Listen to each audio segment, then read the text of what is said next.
Assalamualaikum, saya Rahmatul Anissa dari Puzzle 17 dengan nomor keanggotaan 153181752087. Saya merupakan mahasiswi UIN Suskaryau yang tergabung dalam komunitas Puzzle Research Data Teknologi. Pada kesempatan kali ini, saya akan membahas tentang algoritma penjadwalan CPU dalam sistem operasi. Sebelum pembahasan ini berlanjut, jangan lupa di like, komen, dan subscribe channel YouTube ini ya. Dan jangan lupa di follow akun Instagram Puzzle Research di @fanpage Puzzle Research, serta jangan lupa dikunjungi website redatek.uinsuska.ac.id. Setelah semua itu sudah dilakukan, saatnya kita langsung memasuki pembahasan tentang algoritma penjadwalan CPU. Sebelum memasuki pembahasan lebih lanjut, saya akan membahas terlebih dahulu mengenai sistem operasi dan penjadwalan pada CPU secara singkat. Sistem operasi adalah perangkat lunak sistem yang mengatur sumber daya dari perangkat keras dan perangkat lunak, serta sebagai jurik atau daemon untuk program komputer. Ini pengertian yang dilansir oleh Wikipedia. Tanpa sistem operasi, pengguna tidak dapat menjalankan program aplikasi pada komputer, kecuali pada saat program booting. Jadi sudah jelas ya, tanpa sistem operasi ini tidak bisa dilakukan atau menjalankan program aplikasi pada komputer. Selanjutnya, pembahasan atau pengertian dari penjadwalan. Penjadwalan merupakan kumpulan kebijaksanaan dan mekanisme di sistem operasi yang berkaitan dengan urutan kerja yang dilakukan oleh sistem komputer. Penjadwalan berkaitan dengan permasalahan memutuskan proses mana yang akan dilaksanakan dalam suatu sistem. Penjadwalan ini bertugas untuk memutuskan proses yang harus berjalan serta kapan dan berapa lama proses itu berjalan. Selanjutnya ialah penjadwalan CPU. Penjadwalan CPU ini adalah pemilihan proses ready queue untuk dapat dieksekusi. Proses yang belum mendapatkan jatah alokasi dari CPU akan mengantri di ready queue. Pada penjadwalan CPU ini terdapat algoritma penjadwalan CPU. Algoritma penjadwalan ini berfungsi untuk menentukan proses manakah yang ada di ready queue yang akan dieksekusi oleh CPU. Oleh sebab itu, algoritma penjadwalan diperlukan untuk mengatur giliran proses-proses tersebut. Selanjutnya adalah jenis-jenis algoritma penjadwalan. Pada penjadwalan CPU ini terdapat beberapa algoritma penjadwalan yang diantaranya adalah FCFS atau First Come First Serve, yang merupakan algoritma penjadwalan yang paling sederhana yang digunakan oleh CPU. Dengan menggunakan algoritma ini, setiap proses yang berada pada status ready dimasukkan ke dalam FIFO queue atau antrian dengan prinsip first in first out sesuai dengan waktu kedatangannya. Yang kedua adalah SJF. SJF ini singkatan dari Shortest Job First. Algoritma SJF ini terdiri dari dua bagian. Yang pertama adalah non-preemptive, yang kedua adalah preemptive. Dan yang ketiga adalah priority scheduling. Algoritma priority scheduling ini merupakan algoritma penjadwalan yang mendahulukan proses yang memiliki prioritas tertinggi. Setiap proses memiliki prioritasnya masing-masing. Prioritas suatu proses dapat ditentukan melalui beberapa karakter antara lain, diantaranya time limit. Dan yang terakhir adalah round robin. Round robin ini merupakan algoritma yang cara kerjanya berupa penjadwalan yang membagi setiap proses menjadi porsi waktu yang sama. Pada kesempatan kali ini, saya tidak akan menjelaskan semua algoritma yang ada di algoritma penjadwalan CPU. Saya akan menjelaskan hanya algoritma SJF saja, yaitu algoritma SJF non-preemptive dan yang kedua adalah algoritma SJF preemptive. Untuk lebih lanjut lagi, saya akan menjelaskan secara singkat apa itu non-preemptive dan preemptive. Non-preemptive ini maksudnya adalah tidak bisa diinterupsi. Jika proses sedang menggunakan CPU, proses tersebut akan membawa CPU sampai proses tersebut melepaskannya. Dapat dikatakan bahwa non-preemptive ini merupakan proses yang hanya dapat melakukan proses sekaliran saja, kemudian diselesaikan sampai akhir proses tersebut tanpa ada yang menyela proses ini. Dan yang kedua adalah preemptive. Maksud dari preemptive ini adalah dapat diinterupsi. Pada saat proses sedang menggunakan CPU, CPU dapat diambil alih oleh proses lain. Dalam hal ini, harus selalu dilakukan perbaikan data. Proses ini adalah kebalikan dari proses non-preemptive, yaitu proses ini dapat disela oleh proses lain, sehingga proses ini akan kembali diproses setelah CPU menyelesaikan proses yang menyela tadi. Setelah mengetahui pengertian dari non-preemptive dan preemptive itu sendiri, selanjutnya kita harus mengetahui algoritma SJF itu. SJF ini yang disingkat Short Test Job First merupakan salah satu bentuk algoritma penjadwalan yang dipengaruhi oleh waktu tunggu dari sebuah proses. Apabila suatu proses memiliki waktu tunggu paling sedikit dalam pemrosesannya, maka proses tersebut yang akan dikerjakan terlebih dahulu. Baiklah, di sini saya akan memberikan satu contoh kasus pada algoritma SJF. Terdapat 4 proses di mana P1 membawa arrival time-nya 0 dan burst time-nya 7. P2 membawa arrival time-nya 2, burst time-nya 4. P3 membawa arrival time-nya 4, burst time-nya 1. Dan P4 membawa arrival time-nya 5, burst time-nya 4. Dari perintah soal ini, tentukan waiting time dan average waiting time dengan menggunakan algoritma SJF non-preemptive dan preemptive. Sebelum kita menyelesaikan contoh kasus ini, kita harus tahu dulu maksud dari arrival time ini dan burst time. Arrival time ini maksudnya adalah waktu kedatangan si proses menuju CPU, dan burst time ini adalah berapa lama sebuah proses itu membutuhkan CPU di antara proses-proses yang lain. Pada algoritma SJF ini memiliki prinsip, yaitu proses yang memiliki CPU burst time-nya lebih kecil itu yang terlebih dahulu dieksekusi. Baiklah, dari perintah soal sebelumnya, hal pertama yang kita lakukan adalah membuat Gantt chart dulu ya. Jadi di sini saya mendahulukan menggunakan algoritma non-preemptive dulu.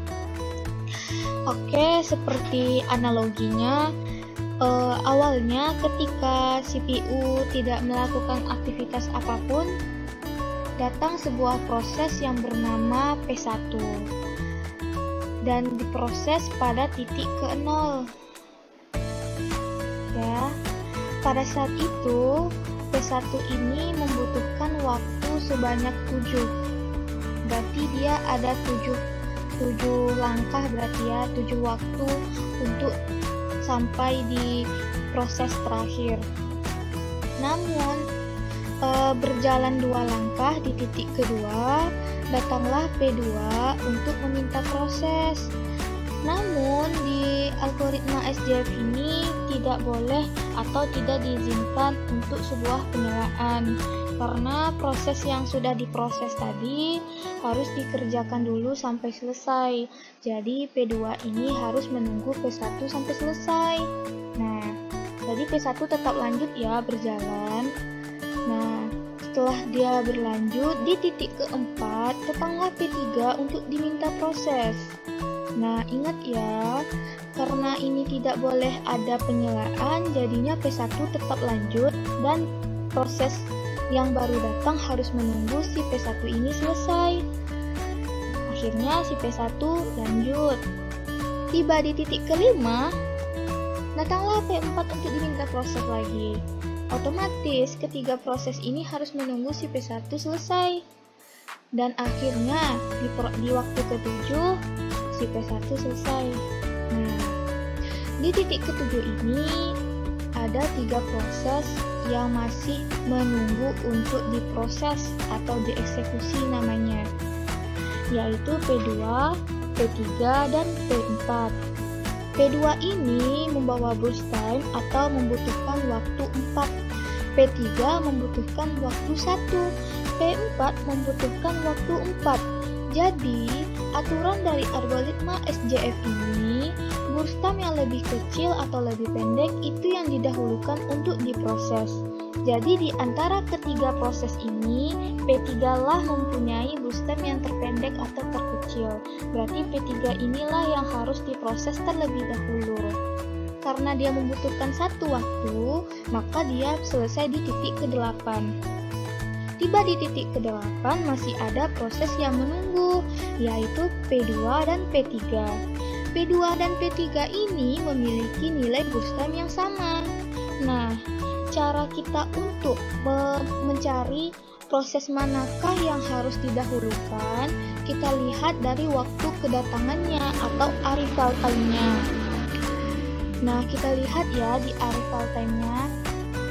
P2 arrival time-nya 2, P4 arrival time-nya 5. Berarti di antara kedua ini siapa lebih dulu datang? P2 kan? Nah, berarti P2 dulu yang lebih dulu diproses. Karena P2 ini membutuhkan waktu 4, berarti dia berjalan dari titik 8 menuju 4 waktu ke depan. Berarti di titik keberapa dia selesai? Berarti nambah 4 langkah lagi kan ke depan dari titik ke-8, berarti di titik ke-12. Berarti di titik ke-12 P2 selesai. Nah, kan tinggal satu lagi di titik 12 ini P4 menunggu. Nah, berarti P4 inilah yang melanjutkan perjalanannya sampai 4 ke depan, waktu 4 ke depan. Berarti terakhir tiba di titik ke-16. Berarti di titik ke-16 inilah si P4 selesai diproses. Nah, jadi kayak gitu caranya ya teman-teman. Jadi di non preemptive ini aturan mainnya itu tuh harus satu-satu dulu dikerjakan, jangan langsung masuk atau langsung di sela-sela gitu, nggak boleh. Oke? Setelah kita dapatkan ini semua, barulah kita mencari waiting time-nya. Cara mencari waiting time-nya ini bagaimana? Nah, ada rumusnya. Rumusnya itu adalah waktu eksekusi dikurangi dengan waktu kedatangan. Waktu eksekusi itu yang mana? Yang ini, yang awal dia dieksekusi, diproses. Waktu dia awal dieksekusi itu bukan dilihat dari sini ya teman-teman, dilihat dari gancaknya ini. Berarti kalau misalnya P2 ini waktu eksekusinya yang keberapa? Yang ke-8. Yang kalau P4 waktu eksekusinya yang keberapa? Yang ke-12 gitu. Waktu kedatangan ini yang mana? Yang arrival time-nya. Jadi waktu eksekusi yang digancap ini dikurangi dengan waktu kedatangan ini. Jadi dapatlah hasilnya seperti ini. P1 waktu kedatangannya di 0. 0 dikurang 0 yang tetap 0. Nah, P2 juga. P2 di mana tadi waktu eksekusinya? Di titik 8. Dikurangi dengan waktu kedatangannya 2. Berarti 6 milisecond ya. Berarti P3 juga begitu. P3 ada di waktu eksekusinya di titik ke-7. 4 ini dari mana? Waktu kedatangannya. Begitu juga dengan P4. P4 ini waktu kedatangannya di 12. Maaf ya, waktu eksekusinya di 12, waktu kedatangannya di 5. Jadi ini dikurangi ya, waktu eksekusi dikurangi waktu kedatangan. Nah, untuk mencari rata-rata dari waiting time ini sangat mudah saja teman-teman. Hanya dengan menjumlahkan hasil dari masing-masing waiting time ini dibagi dengan banyaknya proses. Nah, hasilnya dapat kita lihat ialah 4 milisecond. Gunanya untuk mencari rata-rata waiting time ini ialah untuk menghitung berapa lama waktu tunggu yang dihasilkan oleh proses ini. Berarti berapa lama waktu yang dibutuhkan oleh proses ini untuk dieksekusi, teman-teman. Itu maksudnya. Jadi sudah paham ya untuk perhitungan non-preemptive ini, cara mencari waiting time-nya dan average waiting time-nya. Jadi kita lanjut ke perhitungan SJF non-preemptive. Baiklah, sekarang kita menggunakan algoritma SJF preemptive. Pada soal yang ada itu atributnya cuma proses, arrival time atau AT, dan burst time atau BT. Dan untuk waktu mulai, waktu selesai, dan TAT ini belum ada, jadi kita abaikan dulu ya. Sekarang kita fokus pada 3 atribut ini. Jadi langkah pertama yang harus kita lakukan, jangan lupa membuat gancar terlebih dahulu ya teman-teman. Jadi terserah kalian mau buat gancarnya dari titik 0 sampai ke berapa, terserah.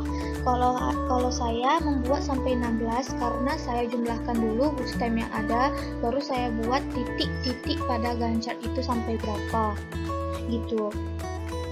Nah, setelah kita buat gancar baru kita lihat soalnya. Di P1 waktu kedatangannya ada di titik ke-0 ya, dan membutuhkan waktu sebanyak 7 kali atau 7 milisecond. Berarti kita harus melangkah ke depan sebanyak 7 kali. Ya, 1, 2. Pas di titik kedua ini kita lihat ternyata ada proses yang datang di titik kedua ini, yaitu P2 dengan membawa burst time 4. Otomatis dia membutuhkan waktu sebanyak 4 kali. Namun P1 ini belum selesai lagi berjalan. Berarti berapa sisa waktu yang dia butuhkan untuk berjalan sampai selesai? Berarti 5 kan? Karena udah dua langkah terpakai sama si P1 ini. Jadi karena P2 juga ingin diproses dan P1 juga sedang diproses, kita cek dulu di antara kedua burst time-nya ini mana burst time yang lebih terpendek, itu yang lebih dulu diproses. Kita lihat, berarti P2 kan lebih kecil daripada P1, berarti P2 ini yang lebih dulu diproses, maka P2 masuk ke CPU. 1, 2. Ternyata di titik keempat ini P3 masuk, P3 datang untuk diproses dengan membawa burst time-nya 1. Namun si P2 ini dia belum selesai lagi berjalan, belum selesai lagi dari proses.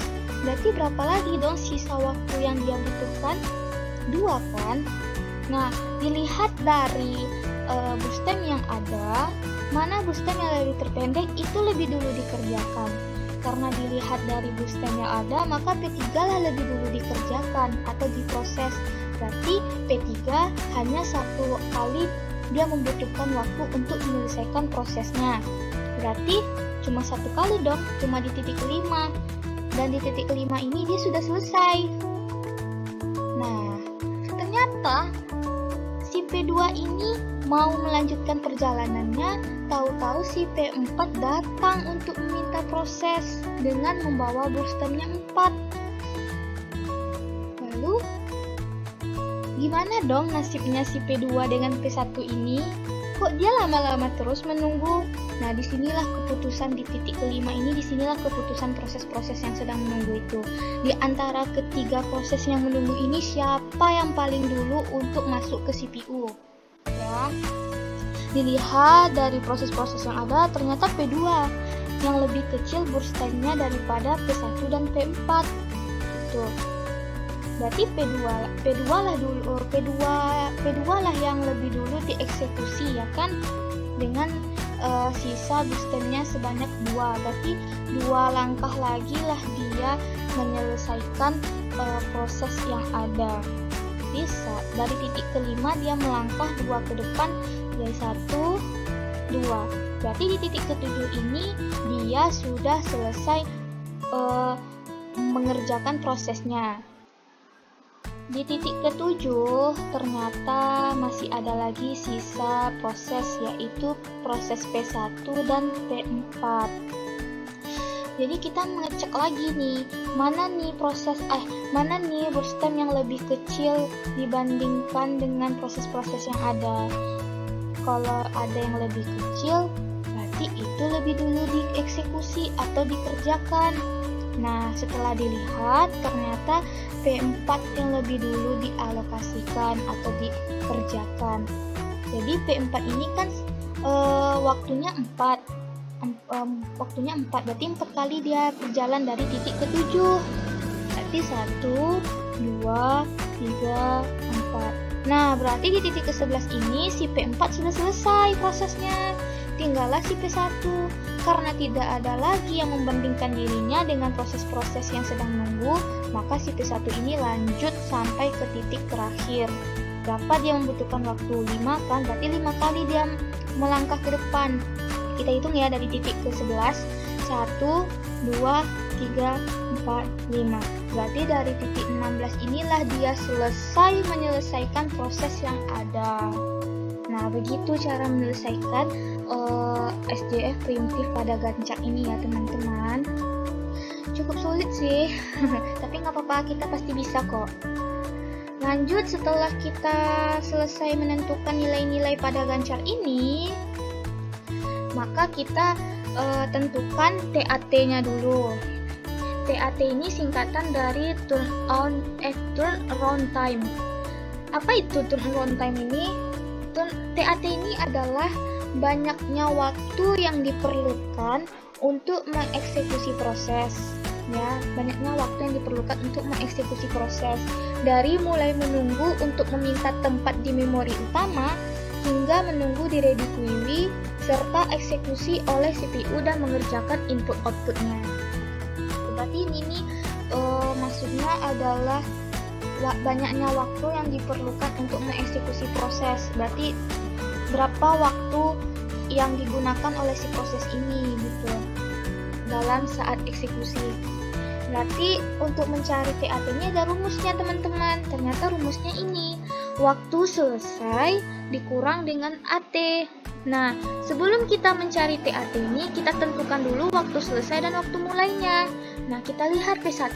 Waktu mulainya kan di titik 0. Dia kan mulai eksekusi kan di titik 0, ya kan? Waktu selesainya di mana? Bukan di titik 2, bukan di titik 7, tapi di titik 16. Nah, kita buat 16. P2 juga kita lihat. P2 waktu mulainya di 2. Karena apa? Karena memang di 2 ini dia mulai dieksekusi. Gitu. Waktu selesainya kapan? Di mana? Di titik berapa? Bukan di titik 4, tapi di titik 7 gitu. Karena dia selesai mengeksekusi dirinya itu sampai ke titik ini gitu. Nah, P3 waktu selesainya di mana? Kita lihat warna P3 warna apa ya? Warna ungu ya, warna ungu. Jadi P3 ini waktu selesainya kan di titik 5. Waktu mulai eksekusinya di titik 4. Dia hanya membutuhkan satu waktu saja gitu. Jadi waktu mulainya di titik 4, waktu selesai eksekusinya di titik 5, dan begitulah P4. P4 ini waktu selesai eksekusinya di titik 11, waktu mulainya bukan di titik 5, tapi di titik 7. Dilihat dari titik mulai dia eksekusi, gitu ya teman-teman. Inilah gunanya Gantt chart gitu. Setelah kita mengisi tabel waktu mulai dan waktu selesai ini, barulah kita bisa menentukan TAT-nya gitu. Rumus TAT tadi itu waktu selesai dikurang AT. AT ini apa? Waktu kedatangan si proses. Itu ini ya, di kolom ini. Berarti waktu selesainya berapa untuk si P1? Nah, ini dia nilainya. P1 berarti waktu selesainya 16 dikurangi dengan waktu kedatangannya 0. Berarti hasilnya 16. P2 juga begitu, teman-teman. Waktu selesainya kan 7 dikurangi dengan waktu kedatangannya 2, berarti di 7 dikurang 2 sama dengan 5 gitu. P3 juga waktu selesainya berapa? Di 5 dikurangi dengan waktu kedatangannya 4, berarti sama dengan 1. P4 juga begitu. Waktu selesainya berapa? 11 dikurangi dengan waktu kedatangan si proses ini 5, berarti 11 dikurang 5 sama dengan 6. Nah, hasil dari ini barulah kita bisa mencari waiting time-nya. Apa rumus waiting time-nya? Ini dia, TAT dikurang BT. Apa itu BT? BT ini adalah burst time-nya, gitu. Waktu prosesnya, waktu yang dibutuhkan untuk memproses si P1 ini dieksekusi, gitu. Berarti WT ini adalah waiting time. Berarti TAT, nilai TAT ini dikurang dengan BT gitu. Dapatlah hasilnya segini. P1 sama dengan TAT-nya berapa? 16 kan? Dikurangi dengan burst time-nya 7, hasilnya 9. P2 juga gitu. 5 ini dari mana? Dari TAT. 5 dikurangi dengan burst time-nya 4 sama dengan 1. P3 juga. P3-nya TAT-nya berapa? 1 dikurangi dengan burst time-nya 1. Berarti hasilnya habis kan? 0. P4 juga begitu. TAT-nya 6, burst time-nya 4, berarti hasilnya 2. Dari hasil waiting time ini barulah kita bisa menentukan rata-rata waiting time ini atau biasa disebut dengan average waiting time. Rumusnya apa? Ini. Jumlahkan waiting time ini seluruhnya baru dibagi dengan banyaknya proses. Hasilnya seperti ini. 9 ditambah 1 ditambah 0 ditambah 2 dibagi dengan banyaknya proses. Berapa banyaknya proses? Ada 4. Berarti 9 ditambah 1 10 ditambah 0 10 ditambah 2 12 dibagi dengan 4 sama dengan 3. Begitulah teman-teman perjalanan dari perhitungan SJF preemptif ini. Jika ada pertanyaan bisa langsung ketik di kolom komentar di bawah ini ya. Untuk penjelasan jika ada kekurangan dan kekhilafan kata saya mohon maaf, dan saya akhiri dengan Assalamualaikum warahmatullahi wabarakatuh.